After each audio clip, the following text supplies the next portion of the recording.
de mietenu te penipoyan, oguma nehioski, aitami, ognuge First Nations, which Treaty 6, Treaty 8, Treaty 10, egomina apitogus sanak, meaning the Métis, ekto tomos ke susaekane, Laclabis County, ekta mietaman manota, ke pewita skemagik, kak ke wistawao, e mietakik, is nehioa, kawita skematic, ugutu tenigan, yoksingis wapahtenan, egomina, anuskagis kakek sutagamik swakuta, ego kakek skipetutamak, ugutsmana, kananas komuyan, oita skemagik, egnoge, kaniganap chekuta, Laclabis County, hi.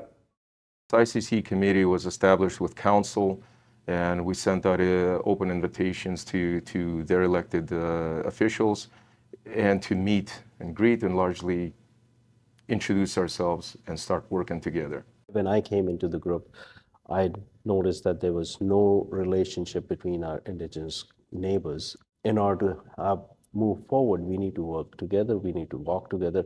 What better it could be that we need to know our neighbors first. So once we know our neighbors, then we can help each other. I envisioned it as communities coming together and talking about successes, talking about supporting one another in areas of economic development, in areas of education, and as well as the support that each community needs.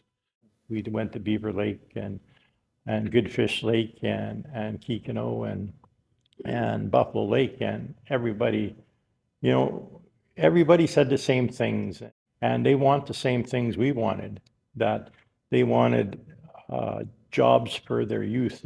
In order to keep their youth in their community, they needed employment in order to bring their youth back home and bring their grandkids back home with them. The committee to me was work together with Indigenous communities, right? And along with organizations in the area. It brings us a voice, a local voice to the county to hear our problems that we have and even bring solutions to the table to work together, right, as one community. My colleague Danielle Patnode and I came up with the idea for Focus Indigenous together. As a non-Indigenous person who grew up in Southern Ontario, I realized there were quite a few gaps in my knowledge and understanding, and I would often turn to Danielle for advice and insight regarding Indigenous issues and how reconciliation might look in our organization and in our community. Focus Indigenous means to me a chance for the county to be involved in reconciliation and the opportunity to educate the staff about Indigenous culture, Indigenous ideas, and the way that we live our lives on a day-to-day basis.